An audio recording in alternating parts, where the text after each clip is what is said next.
Well, we thought this might happen. I predicted this would happen, and indeed it is happening. And it has shown in a relatively short period of time, with a new Prime Minister in place, a new Labour leader in place, there is a bounce for Andy Burnham in the polls, which, again, I still think makes an early election much more likely than some do. Members on the channel, and thanks so much to those of you supporting the channel as members, voting on the members only poll, showing there the members of the channel disagree with me. They think Burnham's going to hang on until the bitter end. And I wrote on Heathen News this morning about the present situation, so do go and check out that article. I'll put a link to that below. But look, we've seen what the Andy Burnham playbook is. It's to rush out lots of expensive policies to try and build up some momentum quickly. If there wasn't going to be an early election, quite what the urgency is here from Andy Burnham, if he was planning to string this out for 3 more years, well, you can make your own mind up on that. But in terms of the position that Andy Burnham finds himself in, when it comes to actually paying for any of his proposals, well, you can see here, Labour MPs are already warning that if he tries to do anything at all about cutting the totally out of control welfare bill, then they're already pledging to mount a quite substantial rebellion, it looks like. And I'll just remind you again, in this country, overwhelming public opinion is for a general election. That is what people in this country want. There's no spinning that. You can see consistently in the research there is mass public support now for a general election. And yet, there only seems to be one party still actually calling for a general election, which is Reform UK. And this was Robert Jenrick on Sky talking about the new situation with the new Prime Minister and the new Labour leader today. I want to talk to you about the polls out today as well, because there is some evidence for Burnham bounce. I think we can have a look at 2 polls out today that show this. So this is the first one. This is more in common. This is the first time in over a year that Labour have overtaken Reform. And this second one is YouGov and Sky, showing that Labour and Reform have drawn level for the first time in more than a year. Are you sure you want that early election? It looks like Andy Burnham is, overtaking you guys. Well, look, I always thought there would be some kind of bounce. There always is when you have a new Prime Minister. And if you ask me, it's mostly a sigh of relief from the country that we don't have Keir Starmer anymore. Reform campaigned in the lead up to the May local elections, vote Reform, get Starmer out. We succeeded. And as a result of that, people, I think, are just mightily relieved that they're not led by the most unpopular Prime Minister in recent times. It's not just the Burnham bounce, though, is it? It feels like there's been a little bit of a dip. And I'm not sniffing at it. You're still, polling high, right? But it feels like there has been a little bit of a cooling. Well, let's see. Let's see. Look, for a very long time now, people have said Reform is a bubble, it will burst, it won't last. And those predictions have all proven to be wrong. What Reform's trying to do is very difficult. We're trying to overturn 2 political parties that have existed for a very long time, to consign a Tory party that's existed to 200 years to being a kind of regional party for London and the South East, and to take the mantle from Labour as the party of working people, particularly in the Midlands and the North. The evidence from the local elections suggests that we are achieving both of those 2 aims. The test for Andy Burnham is not going to be 1 or 2 opinion polls or what happens in the first couple of weeks. It's going to be, does he actually have the big answers to the really serious challenges facing the country? Which we'll see in the weeks ahead as well, I'm sure. But look, the bounce and isn't one I think is going to last particularly long in terms of the honeymoon period for Burnham, which again is why I think you could well see him when he launches this 10-year plan and this plan later this year, perhaps at the Labour conference. That could be the moment that he calls the election. But you can see here why Labour may be tempted to do so, because it ain't going to get much better for them than this, is it?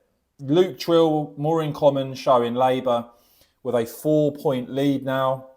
Their first poll lead since early 2025. Their highest share of vote in a poll with this firm, more in common, since November 2024. And you can see there, as you see with Survation, it means the next election, absolutely clear, it is going to be Labour versus Reform. You can also see there with Survation, Damien Lyons-Lowe saying that it's the highest Survation has had Labour since 2025, June 2025. Their first poll lead since May 2025. And just to finish it off there, you also got Delta Poll, who have got Labour and Reform, again, underlining that it's going to be a two-horse race. Joint in first there, Reform on 27, Labour on 27% as well. But look, this honeymoon period, this bounce is not going to last forever. If you look at what is going on in terms of the illegal migrant boats, as I wrote about this morning over at Heathen News, in recent days, you've seen this happen, these crossings allowed to happen day after day after day. Burnham actually finally talking about this. The Secretary has brought forward a very rigorous plan in relation to this, and let's remember, of course, the numbers can fluctuate, but overall boat crossings are down quite significantly year on year, so that does suggest that the plan is working. Of course, there has to be rigorous checks so that people are not put through into a situation where they are out without the relevant safeguards, and absolutely I can give you a commitment that that is the clear instruction that I am giving, that all relevant and necessary checks must be done. It's about getting a grip on the entire situation. I raised this repeatedly through the Makerfield by-election. The public want to see control being exerted, and while we've made progress, there is more to do, and I recognise that completely. But the trend is down, and the number of people being removed is up, so the figures are pointing in a better direction, but there is much more to do. Yeah, that's pretty much the first time I think Burnham has talked about what is a horrendous crisis since he became Prime Minister. But Burnham is going to come under pressure, and come under pressure quickly, which is why I still think you could see Labour try and make use of this honeymoon period bounce to go for a snap election. Others saying, look, Burnham may have said this, but actually, in that interview with the BBC, but actually, does he really mean it? Or are you going to see Labour look at these polls and try and go early? Do let me know your thoughts in the comments below. And what is your verdict on Andy Burnham as Prime Minister? Oh, if you look back at my record as Mayor of Greater Manchester, what I say, I do. People know that I promised to change the buses, and I did. It's my style. I don't say things and then not do them. And the thing I'm announcing today, I think, does bring some hope. It brings some hope to a lot of young people in this country who know the education system is not built for them. Well, now they have a Prime Minister who's saying, I am for you, and I will build an education system that works for you, that treats all students coming through school as equals. The academic and the technical routes in parity, offering equal paths for all young people. And I think that brings hope to a lot of young people, to a lot of families in this country. And you can see it behind, you know, the amazing young people we've met here today at Alstom in Derby, offering brilliant opportunities. They just should be the norm more. People should be able to access work placements, apprenticeships, degree apprenticeships, and they should be able to see those opportunities from school. At the moment, they can't. At 14, they can't see that path ahead of them. Well, I'm going to put that path in front of them, and we're going to change lives as a result.